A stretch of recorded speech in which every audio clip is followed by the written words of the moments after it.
దేవునికి మహిమ కలుగును గాక. మరొకసారి మీతో కలిసి ఈ విధంగా దేవుని స్తుతించడము, దేవుని వాక్యం ధ్యానించడము నా మటుకు ఎంతో దేవుని మహిమపరుస్తా ఉన్నాను. దేవుని వాక్యంలో నుంచి మనము ఈ యొక్క మధ్యాహ్న కాల సమయంలో ఒక వాక్యాన్ని చదువుకుందాం. కీర్తనల గ్రంథము 78వ కీర్తన 70వ వచనము నేను చదువుతూ ఉన్నాను. ఈ విధంగా సెలవిస్తూ ఉంది. తన దాసుడైన దావీదును కోరుకొని గొర్రెల దొర్లలో నుండి అతన్ని పిలిపించి పాడి గొర్రెలను వెంబడించుట మాన్పించి తన ప్రజలైన యాకోబును తన స్వాస్థ్యమైన ఇశ్రాయేలును మేపుటకై ఆయన అతనిని రప్పించెను. అతడు యథార్థ హృదయుడై వారిని పాలించెను, కార్యములయందు నేర్పరి అయి వారిని నడిపించెను. ప్రార్థన. ప్రేమ స్వరూపి దయగల మా తండ్రి, మీ కొందనము స్తోత్రములు. నీ వాక్యాన్ని బట్టి నేను స్తుతిస్తున్నాం, మళ్ళీ గణపరుస్తున్నాం తండ్రి. ఈ వాక్యం ద్వారా మీరే మాతో మా అందరితో మాట్లాడి మహిమ పొందమని అనేక మంది యవనస్తులను మీరు దీవించండి.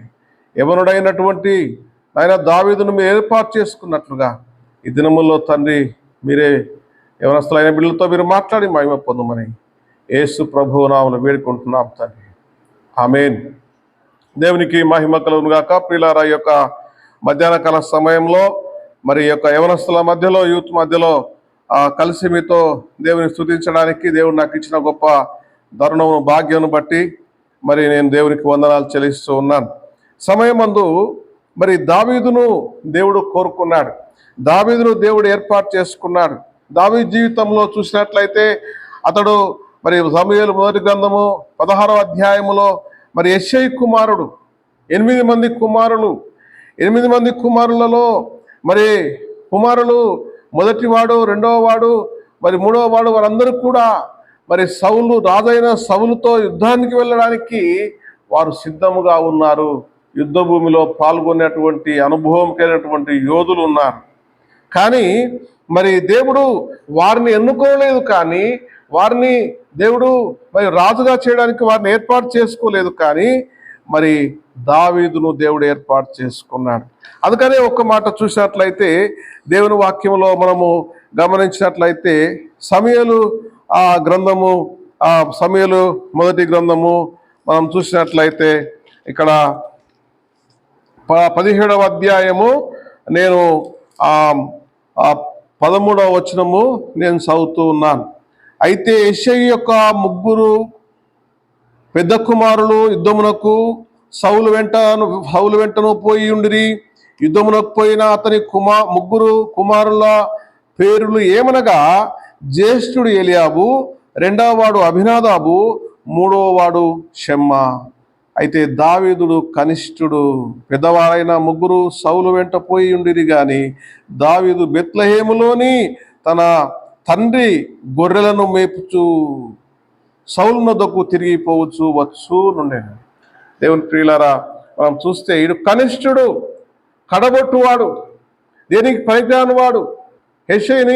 యెష్షయితో సౌలు మరి ఆ యొక్క సమూయేలు ప్రవక్త, అయ్యా నీ కుమారులలో ఎంతమంది ఉన్నారంటే 8 మంది ఉన్నారు సార్ అంటే, ఆ 7 మందిని కూడా మంచి వారిని, యోధులైన వారిని, పనికి వచ్చేవారిని మరి వారందరినీ కూడా తీసుకొని వస్తాడు. అయ్యా దేవుని ఆత్మ నా మీదకి రావట్లేదు, ఇంకా నీకు ఎవరైనా కుమారులు ఉన్నారా, ఇంకెవరైనా ఉన్నారా అంటే, నాకు ఇంకో చాలా చిన్నవాడు ఉన్నాడు అయ్యా, కడబొట్టువాడు, వాడు దేనికి పనికిరాడు, వాడు గొర్రెలు కాస్తున్నాడు. సరే, ఓకే, అయితే వాడు వచ్చేదాకా, అబ్బాయి వచ్చేదాకా మనం ఉందాం, ఇక్కడే చూద్దాము అని చెప్పి వారు మరి సమూయేలు ఆయనను పిలిపించిన తర్వాత దేవుని ఆత్మ మరి ప్రవక్త అయిన సమూయేలుతో మాట్లాడినప్పుడు దావీదు మీదికి దేవుని అభిషేకం వచ్చింది. రాజుగా మరి దేవుడు ఆయనను అభిషేకించినట్లుగా మనం చూస్తూ ఉంటున్నాం. అందుకనే మనకు దేవుని వాక్యము ఈ విధంగా సెలవిస్తూ ఉంటుంది. మనం చూసినట్లయితే దినవృత్తాంతముల గ్రంథము, మొదటి దినవృత్తాంతముల గ్రంథము 17వ అధ్యాయము ఒక మాట నేను చదువుతూ ఉన్నాను. దినవృత్తాంతముల మొదటి గ్రంథము 17వ అధ్యాయము 7వ వచనాన్ని మనము చదువుకుందాం. దేవుని వాక్యము ఈ విధంగా మనకు సెలవిస్తూ ఉంటుంది.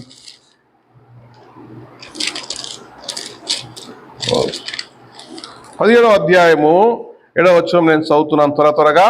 కావున నీవు నా సేవకుడైన దావీదుతో చెప్పవలసినదేమనగా, సైన్యములకు అధిపతి యెహోవా ఈ ప్రకారము సెలవిచ్చున్నాడు, నీవు నా ప్రజలైన ఇశ్రాయేలు మీద అధిపతి ఉన్నట్లు గొర్రెల వెంబడి తిరుగుచున్న నిన్ను గొర్రెల దొడ్డిలో నుండి తీసుకొని నీవు వెళ్ళిన చోటనెల్లా నీకు తోడుగా ఉండి నిన్ను ద్వేషించే వారిని నీ ముందర నిలవకునీయక నిర్మూలము చేసి తిని లోకములోని గనులకు కలిగి ఉన్న పేరు వంటి పేరు నీకు కలుగజేసేదను.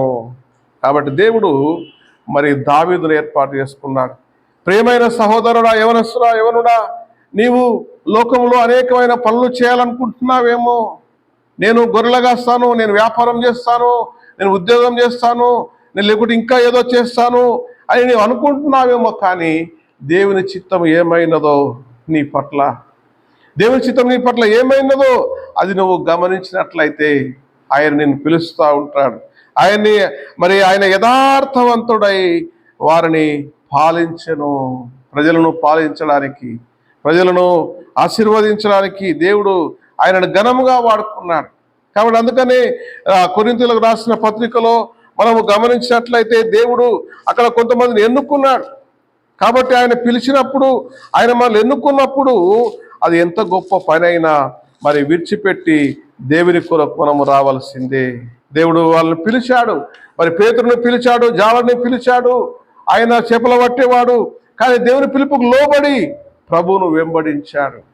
కాబట్టి సకల విద్య ప్రవీణుడైనటువంటి మరి సౌలును దేవుడు పిలిచాడు. ఆయన కూడా తాను దేవునికి అర్పించుకొని దేవుని కొరకు జీవించాడు. కాబట్టి ప్రియమైన యవనస్తుడా, ఈరోజు నీవు జ్ఞాపకం చేసుకో. నీకు సమాధానం లేదా, నీకు సంతోషం లేదా, నీకు ఆనందం లేదా, నీ జీవితంలో నువ్వు చేసిన ఉద్యోగంలో నీకు నెమ్మది లేదా, ప్రభువును ఒకసారి మీరు అడగండి. ప్రభు నీకు బయలుపరుస్తాడు. కాబట్టి అందుకని ఏమంటున్నాడంటే, కొరింథీయులకు రాసిన మొదటి పత్రిక 1వ అధ్యాయము 26వ వచనం ఈ విధంగా ఉంది. సహోదరులారా, మిమ్మల్ని పిలిచిన పిలుపును చూడి, మీలో లోకరీతిని జ్ఞానులైనను గనులైనను గొప్ప వంశం వారైనను అనేకులు పిలువబడలేదు, కానీ ఏ శరీరయు దేవుని ఎదుట ఆశింపకున్నట్లు జ్ఞానులను సిగ్గుపరచడానికి లోకంలో నుండి వెర్రి వారిని దేవుడు ఏర్పాటు చేసుకొని ఉన్నాడు. బలవంతులైన వారిని సిగ్గుపరచుటకు లోకంలో బలహీనులైన వారిని దేవుడు ఏర్పాటు చేసుకొని ఉన్నాడు. ఎన్నికైన వారిని వ్యర్థం చేయుటకు లోకంలో నీచులైన వారిని దేవుడు, తృణీకరించబడిన వారిని, ఎన్నికలేని వారిని దేవుడు ఏర్పాటు చేసుకొని ఉన్నాడు. కాబట్టి నీ జీవితంలో మరి ఏ ఉద్యోగం చేసినా, ఏ పని చేసినా మరి నీకు సంతోషం ఉందా? నా జీవితంలో కూడా అనేక సంవత్సరాల కిందట మా యొక్క మరి గ్రామంలో, కుర్మిద్ద అనే గ్రామము, యాచారం అనే మండలము, రంగారెడ్డి జిల్లా, అక్కడ నుంచి నేను వచ్చాను. మొదటి నా సాక్ష్యంలో నేను పంచుకున్నాను. అయితే మా బావగారు అయినటువంటి మరి పి సుందర్ గారు, ఆయన ఇప్పుడు రిటైర్డ్ ఎస్ఐగా మరి రిటైర్డ్ అయ్యారండి. అక్కడ గోషమైల్ ప్రాంతంలో మరి మలక్పేటలో వారి నివాసం ఉంటున్నారు. అయితే మరి ఈ అబ్బాయిని నేను చదివిస్తాను, ఈ అబ్బాయిని నేను తీసుకొని వెళ్తాను అని నన్ను ఆ కుర్మిద గ్రామం నుంచి హైదరాబాద్ తీసుకొని వెళ్ళాడు. హైదరాబాద్ తీసుకొని వెళ్ళి ఈ అబ్బాయిని మంచిగా చదివిస్తాను, మంచి ప్రయోజకుని చేస్తాను అని ఆయన ఒక మంచి తీర్మానం, కంకణం కట్టుకొని నా విషయంలో నన్ను తీసుకొని వెళ్ళాడు. నేను కూడా అక్కడికి వెళ్ళాను. మరి అంత బాగుంది. అప్పుడు మన శ్రీమతి స్వర్గస్థ అయినటువంటి శ్రీమతి ఇందిరాగాంధీ గారు అప్పుడు పరిపాలిస్తున్నారు ప్రధానమంత్రిగా. అప్పుడు హైదరాబాద్లో చాలా కర్ఫ్యూ ఉంది. అప్పుడు 10 రోజులు కర్ఫ్యూ ఉంది. ఇంట్లో నుంచి బయటికి ఎవరు వెళ్ళడానికి వీల్లేదు. వారం రోజులు అయిపోయింది, 10 రోజులు అయిపోయింది. నేనేమో ఊర్లో అక్కడిక్కడ అంతా తిరిగి పరిగెత్తే అబ్బాయిని. అప్పుడు నాకు దాదాపు 10-12 సంవత్సరాల వయసులో. అయితే ఆయన ప్రయత్నం చేశాడు, మంచి ప్రయోజకుని చేయాలనుకున్నాడు. అయితే నా విషయంలో ఎంతో మంచి ఆలోచన కలిగి ఉన్నాడు, కానీ దేవుని ప్రణాళిక అది కాదు. అయితే దేవుడు నన్ను ఎన్నుకొని ఆయన ఆ కర్ఫ్యూని పుట్టించి అక్కడ నుంచి నేను ఆ బిల్డింగ్ పైకి వెళ్ళి ఏం చేశానంటే, నేను ఇక్కడ ఉండను, ఇక నేను వెళ్ళిపోతాను, బావగారు నేను వెళ్ళిపోతాను ఏడ్చానంట. ఏడ్చిన సమయంలో తిరిగి అయ్యో ఇక్కడ ఉందో దిక్కుపోవడం ఎందుకు, ఏడ్చడం ఎందుకని నన్ను ఇంటికి పంపివేశాడు. పంపించడం ద్వారా మరి నేను అక్కడ మరి దేవుని వాక్యాన్ని నేర్చుకొని అక్కడ నా మొదటి సాక్ష్యంలో, మొదటి వీడియోలో మీరు అవన్నీ విషయాలు చూడవచ్చు. కనుక నీ విషయంలో దేవుని ఏర్పాటు ఏమై ఉన్నది, నీ విషయంలో దేవుని చిత్తం ఏమై ఉన్నది నీవు గమనించుకొని ప్రభు కొరకు నీవు జీవించాలని ప్రభు కోరుతా. ఎన్నికలేని వారిని ఆయన ఎన్నుకొని మరి గొప్పవారినిగా చేస్తాడు. ఆయన గొప్ప జనాంగముగా చేస్తాడు. మరి నువ్వు గొప్ప వ్యక్తి, అనేకులకు ఆశీర్వాదకరంగా నువ్వు మారుతావు. కాబట్టి యవనస్తుడా, సహోదరి, ప్రియమైన సహోదరి, సహోదరుడా, నీ జీవితంలో నీవు ప్రభు కొరకు జీవించడానికి తీర్మానం చేసుకున్నట్లయితే ప్రభు నీకు సహాయం చేస్తాడు. ప్రభు నిన్ను బలపరుస్తాడు. ప్రభు నిన్ను ఆదరిస్తాడు.